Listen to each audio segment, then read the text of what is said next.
Olá pessoal, seja bem-vindo ao nosso curso de Segurança da Informação e nesta aula vamos falar sobre gestão de ativos. Para atingir os objetivos, o aluno no final desta aula deve saber o que é um ativo de informação, conhecer as diversas formas de classificação desses ativos e identificar alguns aspectos da sua contabilização e de sua proteção.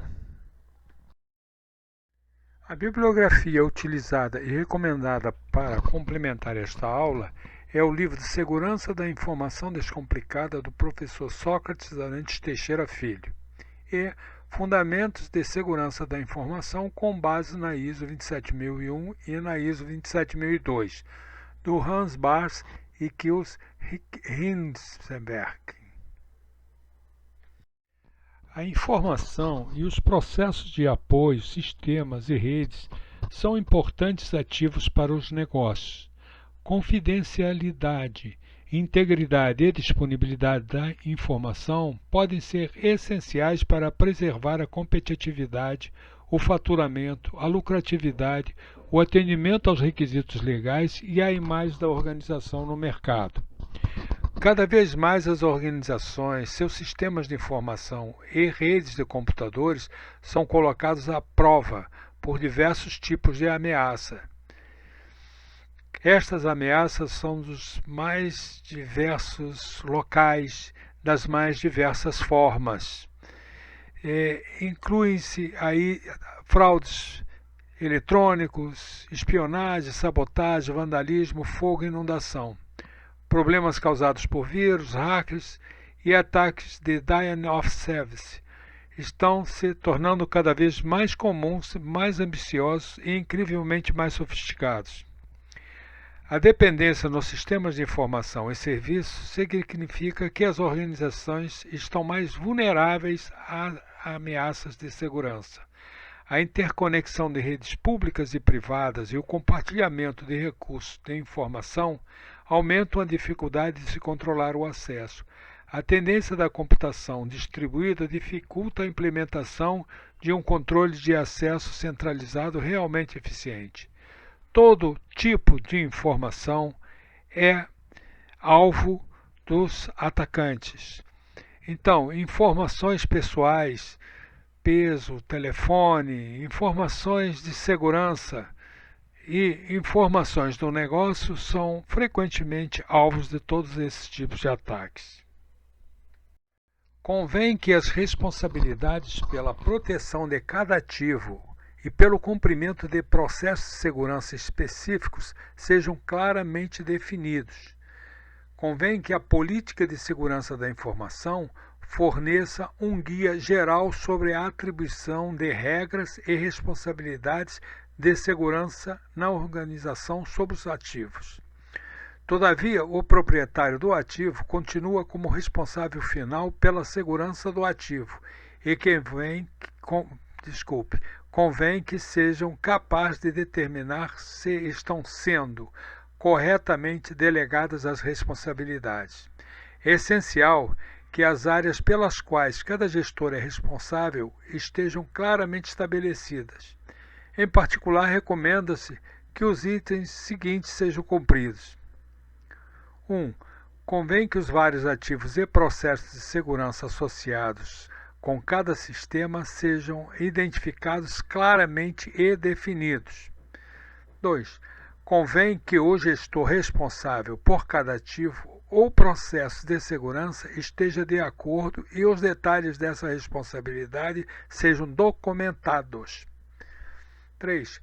Convém que os níveis de autorização sejam claramente definidos e documentados, ou perde-se este trabalho irremediavelmente.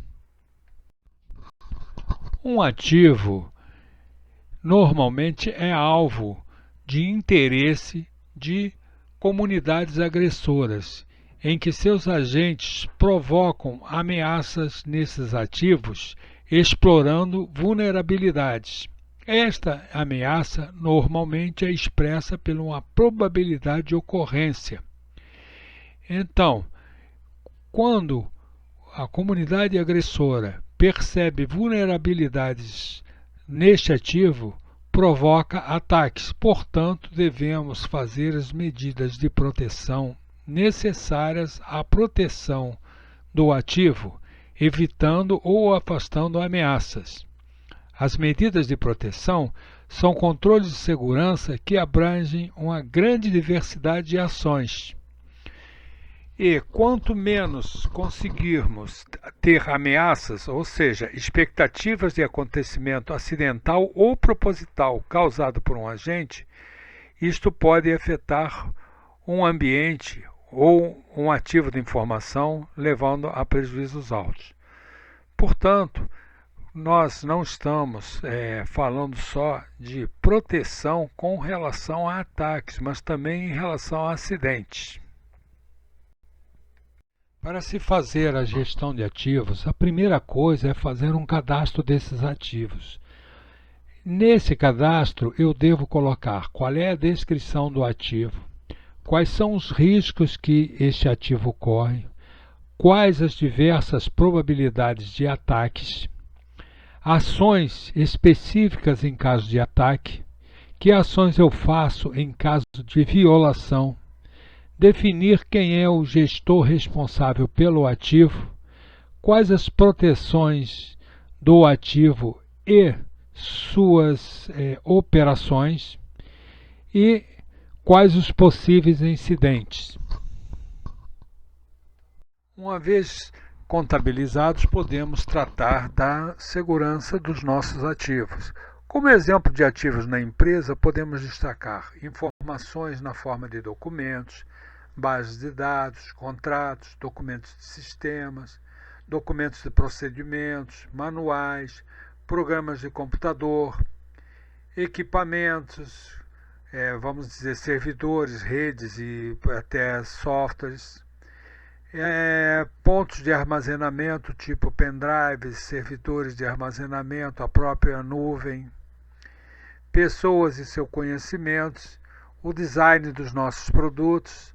Tudo isso aí são ativos que precisam ser protegidos e normalmente são alvos de pessoas mal intencionadas.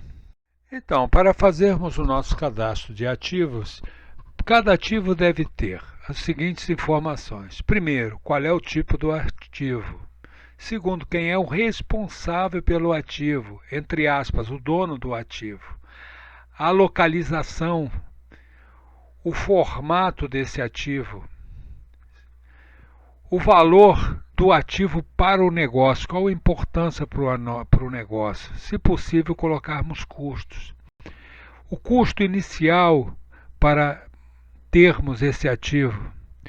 Caso perca o ativo, qual é o custo estimado de reposição? Observa que nem sempre é possível repor o ativo. Registros de eventos, os registros necessários para as companhias de seguro e um histórico dos ataques que esse ativo teve. Tudo isso é importante para controlar o ativo. Esses ativos podem ainda ser classificados quanto aos níveis de segurança exigidos, ao tipo de cadastramento exigido, com relação aos eventos que são registrados sobre esse ativo. Pode ser classificado quanto à forma de recuperação imediata e reposição, quanto às medidas de proteção que eu posso colocar nesse ativo.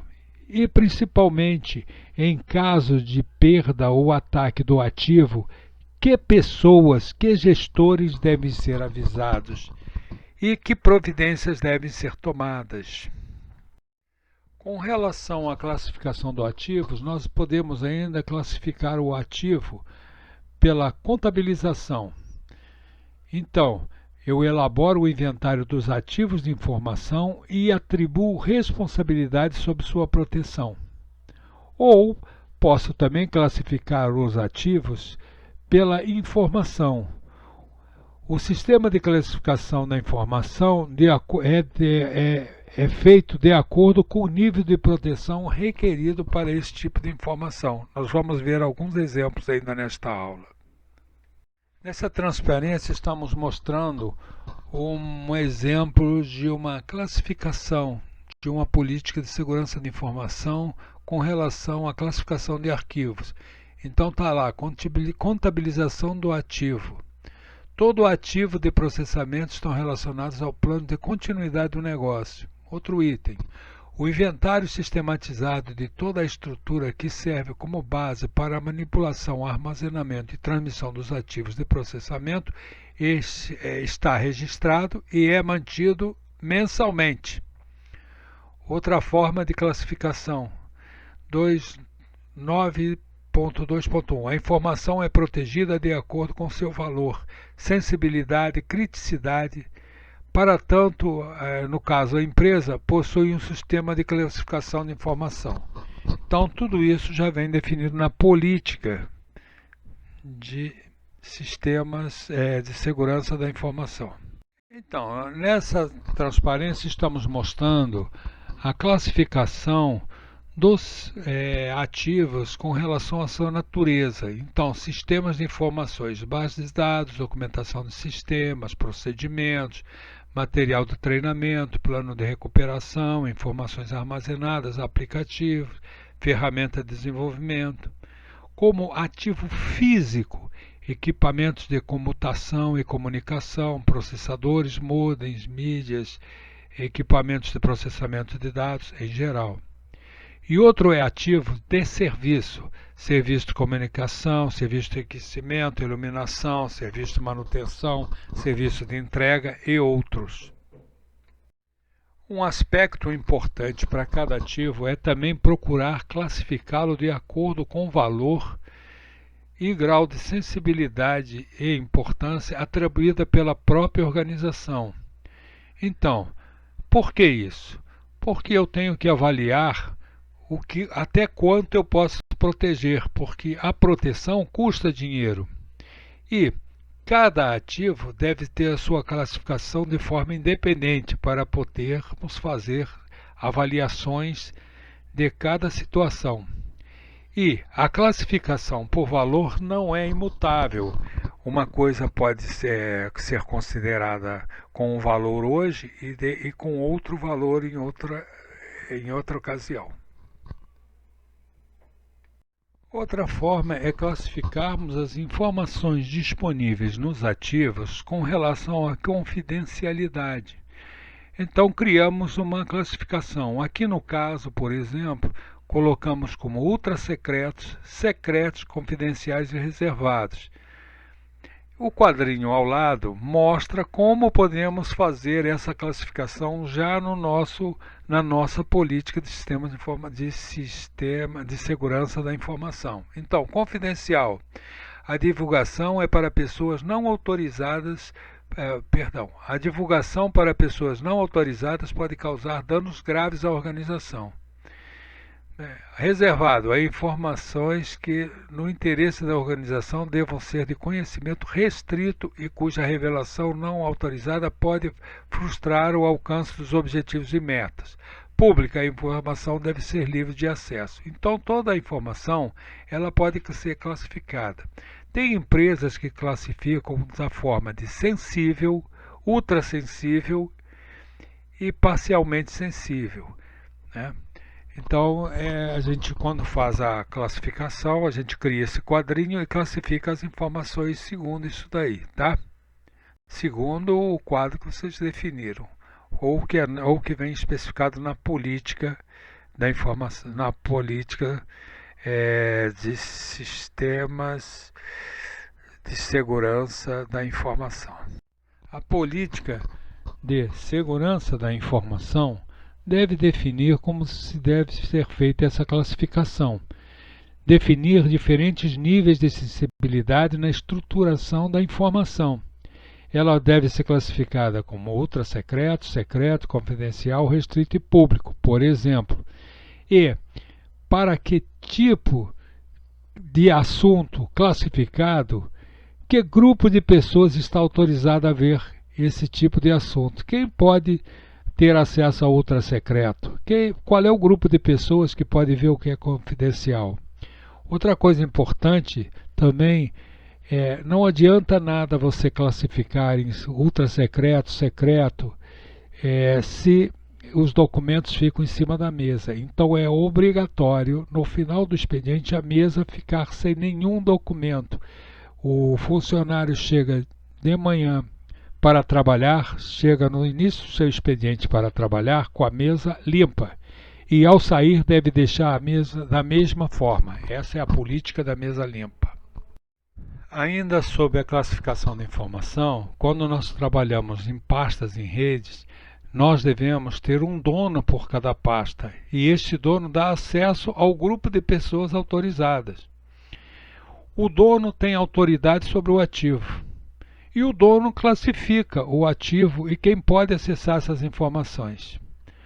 Uma classificação, ela não é estática, ela pode ser dinâmica. Alguma coisa pode ser confidencial até o instante da sua publicação. Por exemplo, o valor de um contrato que vai participar de uma concorrência, ele é confidencial até o dia que a concorrência é realizada. Depois ele pode ser público, né? A classificação deve ser pública, com etiqueta ou com a marca.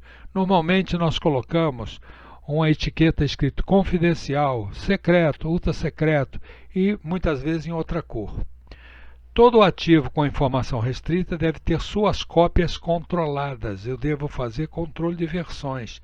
Nesse controle de versões eu devo numerar as páginas, colocar a data da publicação, a versão e, como observação, a modificação importante que houve naquele documento em relação à versão anterior.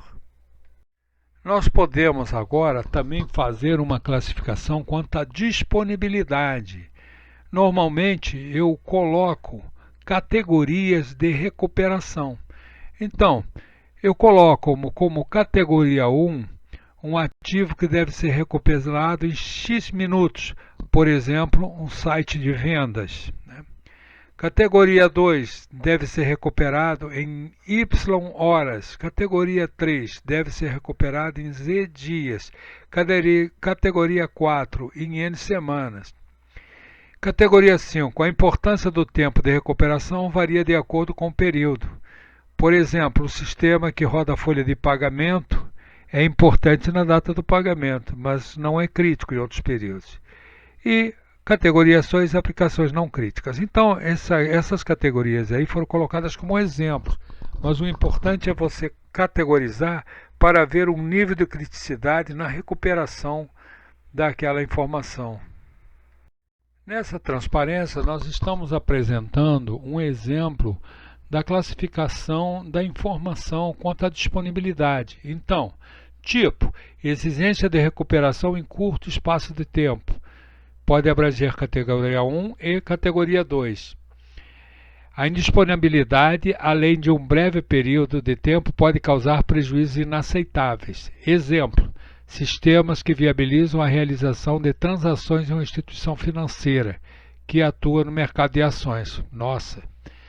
Outra coisa, exigências de recuperação em médio espaço de tempo. Pode abranger as categorias 2, 3 e 4, que nós falamos ainda há pouco. A indisponibilidade temporária não compromete o desempenho dos processos críticos, mas após determinado período pode causar atrasos ou decisões equivocadas. Por exemplo, informações de API gerencial, né?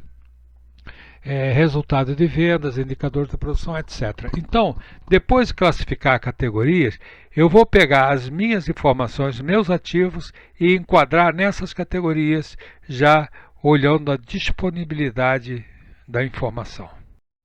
A classificação da informação também pode ser com relação à sua integridade. Então aqui colocamos como alta integridade, média integridade e baixa integridade. Alta integridade, por exemplo, é a característica que um erro ou alteração indevida pode comprometer as operações e os objetivos organizacionais, acarretar descumprimento de normas legais ou trazer prejuízo à organização e a seus integrantes ou à sociedade. Então, de alta integridade. Então está aqui vários exemplos que depois vocês podem ver com calma, né? Então cada informação que a gente tem que fazer a classificação também, né? Em relação à integridade.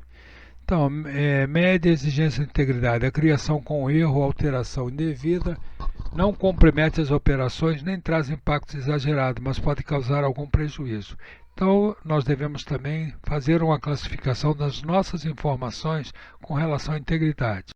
E também fazer a classificação das mesmas informações com relação à autenticidade. Então, tipos com exigência de verificação de autenticidade. Característica: a informação cuja procedência precisa ser confirmada antes de sua utilização. É muito comum no setor bancário e hoje nos processos jurídicos, né? Com TJ todo online, a gente precisa ter a autenticidade dos documentos. Sem exigência de verificação da autenticidade, a informação cuja procedência não precisa ser confirmada. Então veja que nós vemos a classificação da informação com relação aos aspectos CID, confidencialidade, integridade e disponibilidade, né? Então, para fazermos essas classificações que nós vimos anteriormente, segmentando a informação, né, com relação às propriedades CID, nós ainda podemos fazer uma segmentação em relação à origem, né? Então eu posso fazer a segmentação das informações por tipo de usuário, por tipo de ambiente ou por processo. Cada ativo precisa agora ser classificado quanto aos níveis de segurança. Nós temos que garantir a segurança quando for controle físico, ou seja, colocar barreiras que limitam o contato do acesso direto da informação ou sua infraestrutura, né? O exemplo disso seria portas, paredes, blindagens, segurança, guarda, identificação para secretária e coisas que muita gente reclama, mas que reclama quando encontra na empresa, mas precisa ser feito para garantir toda essa segurança a nível físico. A nível lógico, nós ainda temos barreiras que impedem o acesso à informação que está em ambiente controlado, geralmente eletrônico, e que de outro modo ficaria exposto a alterações de pessoas não autorizadas por pessoas mal treinadas ou mesmo um elemento mal intencionado. Então temos aqui senhas, criptografia, protocolos, antivírus, barreiras, etc. A nível lógico, temos mecanismos de cifração ou encriptação. Transformação reversível da informação de forma a torná-la ininteligível a terceiros. Utiliza-se para tal algoritmos determinados e uma chave secreta a partir de um conjunto de dados não criptografados. Produz-se uma sequência de dados criptografados. A operação inversa é a decifração.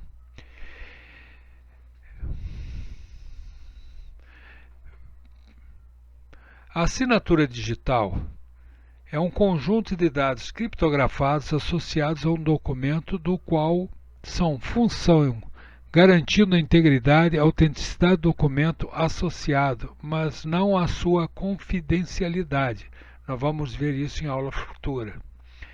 Mecanismos de garantia de integridade da informação, usando funções hashing ou de checagem, que garante a integridade através da comparação de resultados de teste local com o divulgado pelo autor.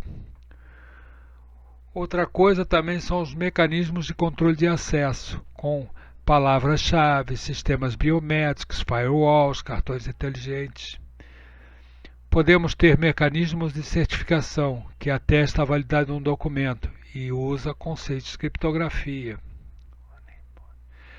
O honeypot é uma ferramenta que tem a função de propositalmente simular falhas de segurança de um sistema e colher informações sobre o invasor, enganando-o, fazendo-o pensar que esteja de fato explorando uma vulnerabilidade do sistema.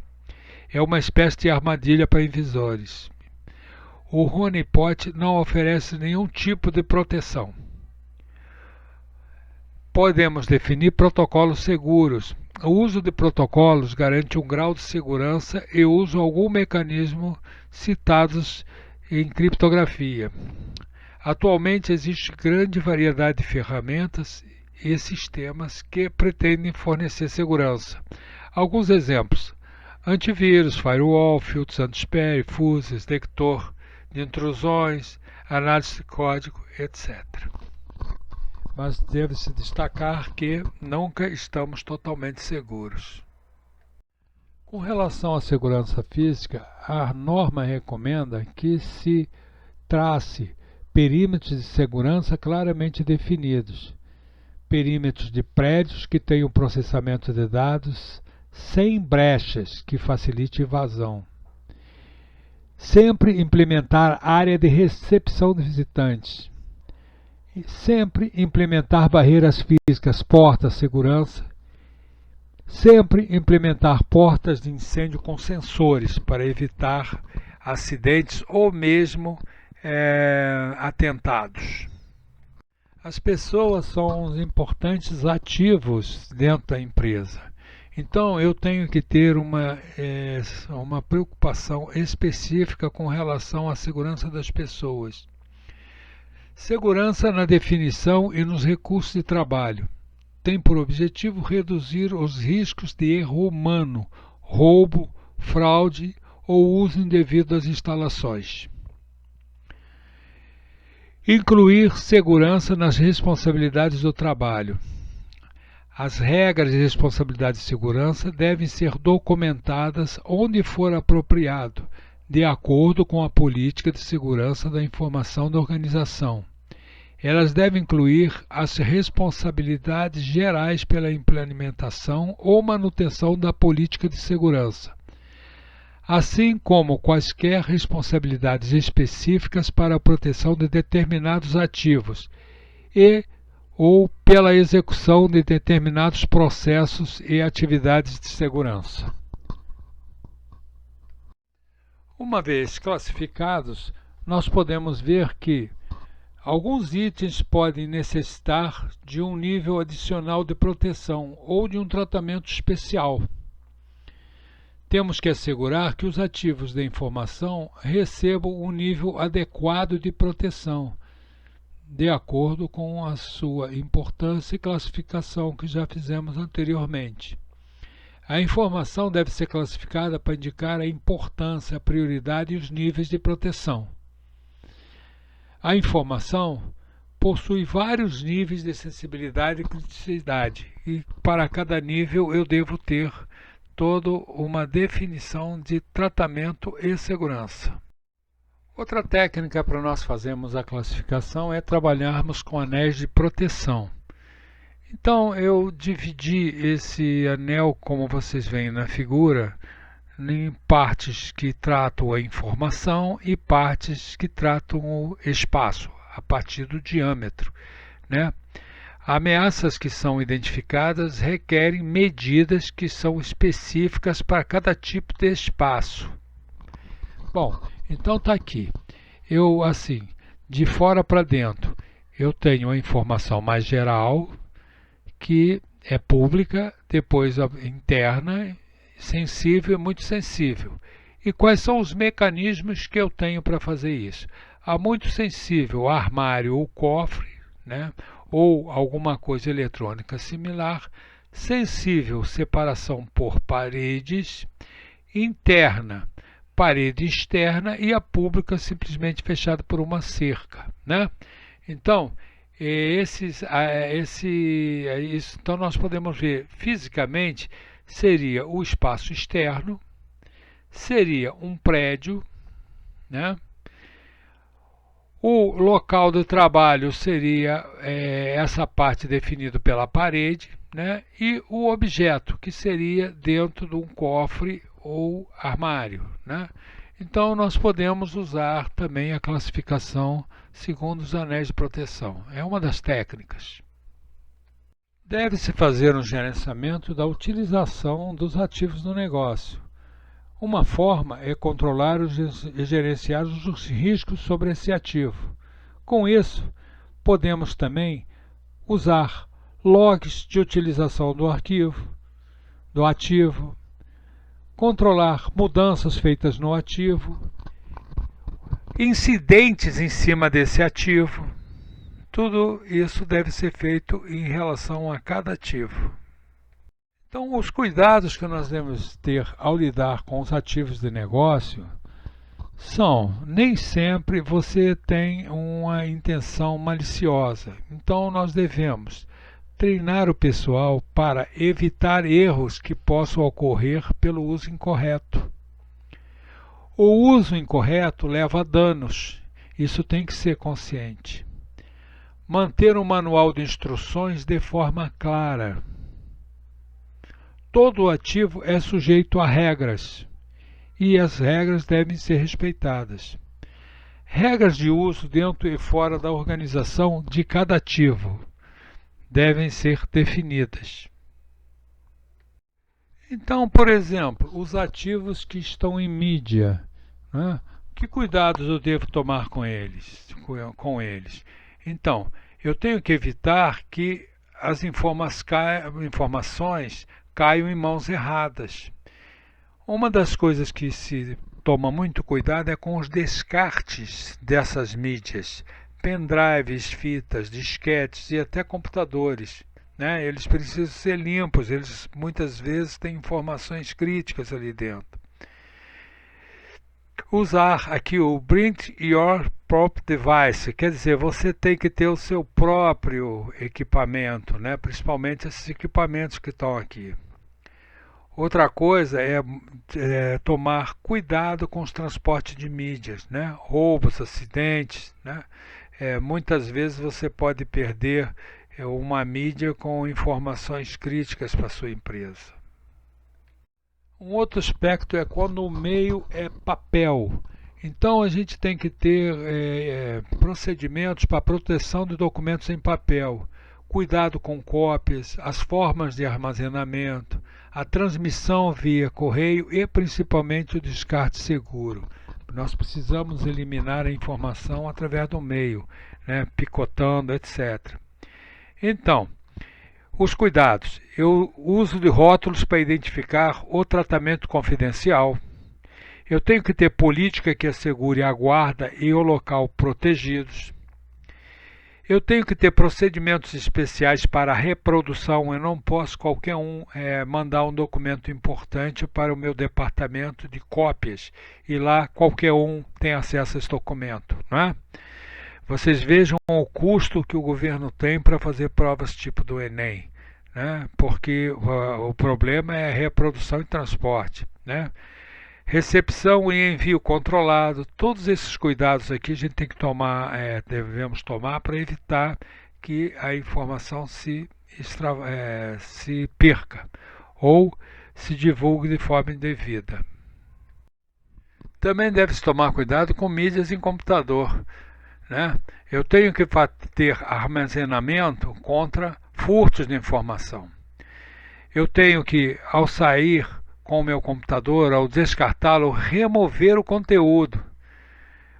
Também fazer descarte seguro, garantir que realmente aquela mídia que eu estou jogando fora não tem nenhuma informação, né? E usar rótulos de identificação também nas minhas mídias, mesmo que elas sejam eletrônicas, né? Arquivos de documentos eletrônicos exigem mediação, a gente tem que tomar cuidado com o envelhecimento, né? Então eu preciso que eu tenha mecanismos de segurança nesses arquivos, inclusive de recuperação. Eu tenho que definir proteções de hardware, né? Eu tenho alguns aspectos técnicos determinados na ISO 17799 que coloca alguns aspectos de segurança com relação à eletricidade, umidade, acidentes operacionais. Temos ainda falhas de hardware, HD, memórias que falham, perca do programa de inicialização, etc. Devemos nos preocupar com proteção com relação ao cabeamento de redes e tomar muito mais cuidado quando eu tenho redes do tipo Wi-Fi, né? Os cabeamentos preferencialmente devem ser subterrâneos, devem ser colocados conduítes para evitar sangrias da informação. Deve ter proteções blindadas exatamente para evitar isso. E salas e gabinetes trancados nos pontos de inspeção. Eu devo ter os acessos, onde eu tenho acesso à rede, fechados e controlados, né? E o que a gente mais vê é coisas que estão liberadas, que qualquer um pluga, etc. Tá? Então, essa nossa norma, a ISO 27001 e 27002, coloca todos esses aspectos com relação à gestão de ativos. Com este tópico terminamos esta aula. Se você gostou, recomende para os seus alunos e amigos. E não se esqueça de se inscrever no canal. Até a próxima aula.